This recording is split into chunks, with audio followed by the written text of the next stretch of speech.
Hello everyone in YouTube land and members of the YTPC or the YouTube pipe community. I am the Beardly Gentleman from Central Ontario, back again. And it has been a long day and a very busy week. Finally getting to enjoy a nice quiet pipe in the evening, a little bit of a relax. Although I'm finding I'm likely going to live to regret this, as I am a little bit sensitive to nicotine, so whenever I get the chance, I've been tending towards having a morning smoke as opposed to an evening smoke, because when I have an evening smoke, sometimes I can't sleep very well for a while.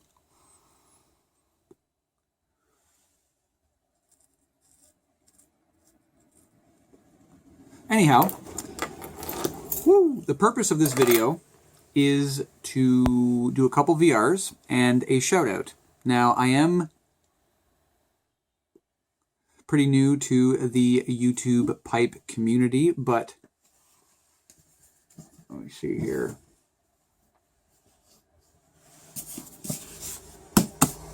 Haven't really had a chance to read through the etiquette and procedural rulebook of the YTPC, but I do know that, like many of us out there, I don't have much time or sort of resources that I can allocate to doing these videos. So I'm going to attempt to do 3 VR responses in one video. That way I don't have to post 3 different videos, I don't have to edit 3 different videos, and I don't have to spam people's news feeds by posting 3 different videos. So I hope that this doesn't offend anyone out there and that I'm not breaking any rules or stepping on any toes. But again, if I am, I don't know any better, and that's just how I'm going to do it. So hopefully no one out there minds, and we may as well just get into the VRs. So my first VR is going to be to a gentleman named Parson Rick. Now, Parson Rick is a great guy from Oregon.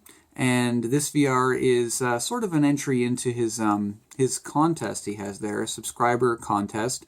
And again, if doing 3 VRs in one video disqualifies me from any of these contests, that's fine. I'm okay with that. I'm doing that. I'm doing this mostly as an interaction with the community.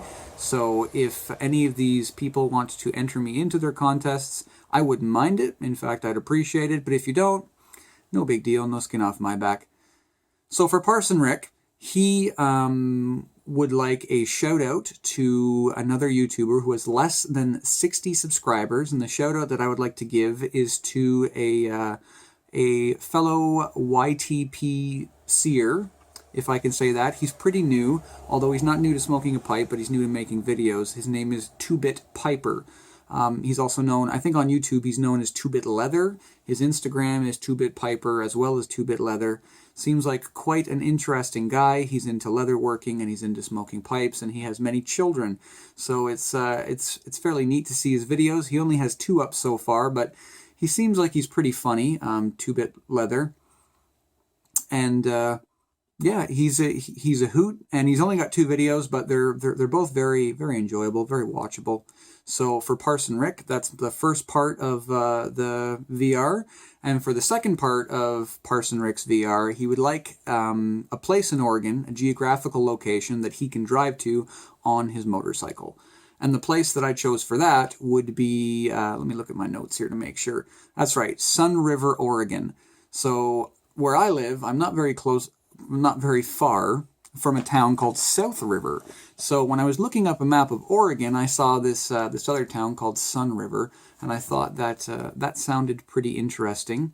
There is a neat bridge that runs right just south of Sun River, and it looks like there's some very nice places, sort of a scenic stop where you could pull over safely, get off the road. There's a nice parking area. It looks like there might even be a beach on the bridge just south of town.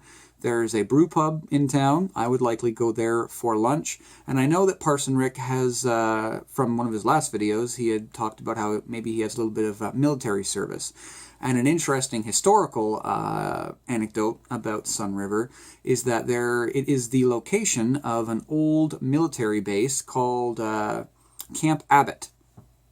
And Camp Abbott was functional from, I think it was 1942 to 1945 when they closed it, and they used it to train troops for World War II. So it seems like a pretty interesting place. And I think the officers' mess hall actually is still standing on where Camp Abbott used to be, and it's been turned into some sort of a visitor center or a hotel or a recreation complex or something like that. So there's my VR to Parson Rick. My second VR will be to a younger gentleman whose name is Christian Jeffress. And Christian is a musician, he is a scholar, he's going to further his education, which is always a great pursuit. Seems like a very interesting person, and I do enjoy watching many of his videos.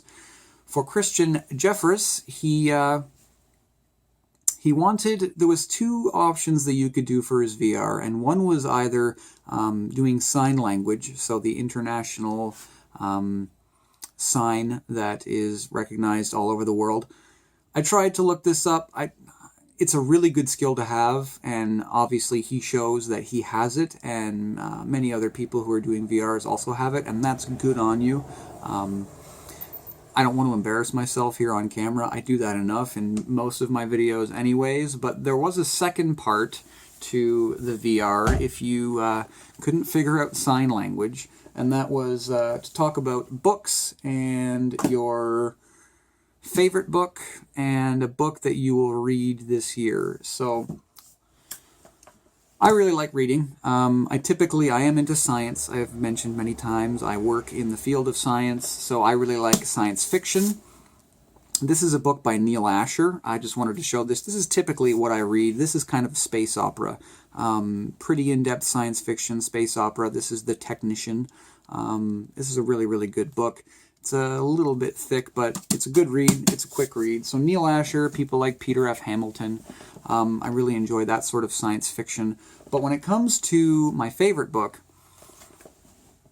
I really like Douglas Adams. Douglas Adams, because I end up reading papers and manuscripts and manuals a lot for work, and even in at home I end up reading journal articles and like scholarly journal articles, and I typically end up reading the news. So whenever I get a chance to really read for myself and enjoy it, I do like to read something that's a little lighter, like Douglas Adams. And he's very well known for The Hitchhiker's Guide to the Galaxy, but the one thing that he's not well known for is the Dirk Gently series. The Dirk Gently series is a great read. There are 2.5 books in the series. There's only a half book at the end because unfortunately Douglas Adams did pass away many years ago before he finished it, but they published half of it. They managed to find and cobble together half of the third book off of his Mac. He was a very avid user of Mac, even from day one. So there's my favorite book. And there was one other thing. It was a read, something that you will read this year. I unfortunately don't have it with me. I'm out here in my sunroom. I totally forgot. But I will read The Lord of the Rings. I'm going to reread it this year. I've read it before in the past. We all know the movies are out. You may have seen in some of my other videos. I tend to place The Hobbit somewhere behind me. That's another one of my favorites. It's hard to pick a favorite book for sure, but one of my favorites is The Hobbit. I really enjoy it. But due to an illness that I suffered in high school, I read The Hobbit and The Lord of the Rings during my high school years. But due to an illness near the end of high school, I actually almost died. And I had a fair amount of brain damage. Obviously, I came out of it pretty good, but what ended up happening with my particular case was I lost a lot of memories and actually quite a lot of brain tissue up there in the old noggin. I think I'm in a research paper somewhere. The neurologist that was dealing with my case, anyways, it's a long story, but a good portion of my brain died when I got sick, and somehow or other it rewired itself, and now I seem to be a fairly functioning human being. So I forgot The Lord of the Rings. I forgot many people. I forgot certain family members. They're just not there. So I'm going to reread The Lord of the Rings. That is my goal for this year, and I know that I read it in high school at some point, and I don't feel like it took that long. but now obviously I'm a little bit busier. I can't devote quite so much time to reading, but I will get that done. Thank you, Christian. The third VR is to a gentleman by the name of Smokey Dan. Now, Smokey Dan. Every time that I think of Smokey Dan, and this is no offense to you, Smokey Dan, or to anyone else out there, but anytime I think of Smokey Dan, all I can think of is Steely Dan. I don't know if any of you guys are familiar with the, what were they, 80s or 90s rock band Steely Dan? Anyways, that's not a bad thing. That's just an anecdote.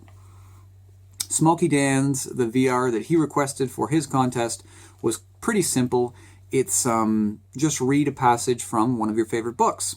So that's one of the other reasons that I felt I could maybe mishmash in a few VRs here, is because these two kind of flow together. So again, my favorite book, the one that I'm going to pick as my favorite, it is Douglas Adams. It is The Long Dark Tea Time of the Soul.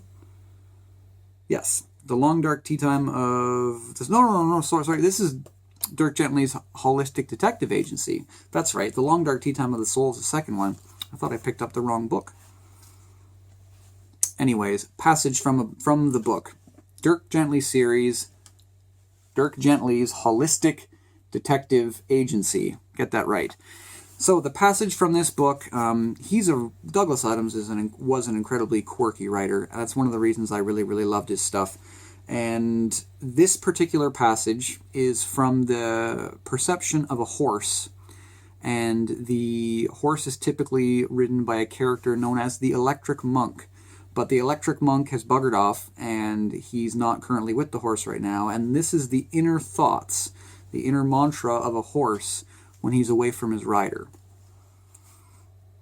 A few moments later, a horse was led out of the back of a lorry and into the field. The monk blinked. His circuits thrilled and surged with astonishment. Now here at last was something he could believe in. A truly miraculous event, a reward at last for his unstinting, if rather promiscuous, devotion. The horse walked with a patient, uncomplaining gait. It had long grown used to being wherever it was put, but for once it felt it didn't mind this. Here, it thought, was a pleasant field. Here was grass. Here was a hedge it could look at. Here was enough space that it could go for a trot later on if it felt the urge. The humans drove off and left it to its own devices, to which it was quite content to be left. It went for a long amble, and then, just for the hell of it, stopped ambling. It could do what it liked, what it pleasured. What very great and unaccustomed pleasure. It slowly surveyed the whole field, and then decided to plan out a nice, relaxed day for itself. A nice trot later on, it thought, maybe around 3-ish. After that, a bit of a lie-down over on the east side of the field where the grass was thicker. It looked like a suitable spot to think about supper in. Lunch, it rather fancied, could be taken at the south end of the field where a small stream ran. Lunch by a stream, for heaven's sake. This was bliss.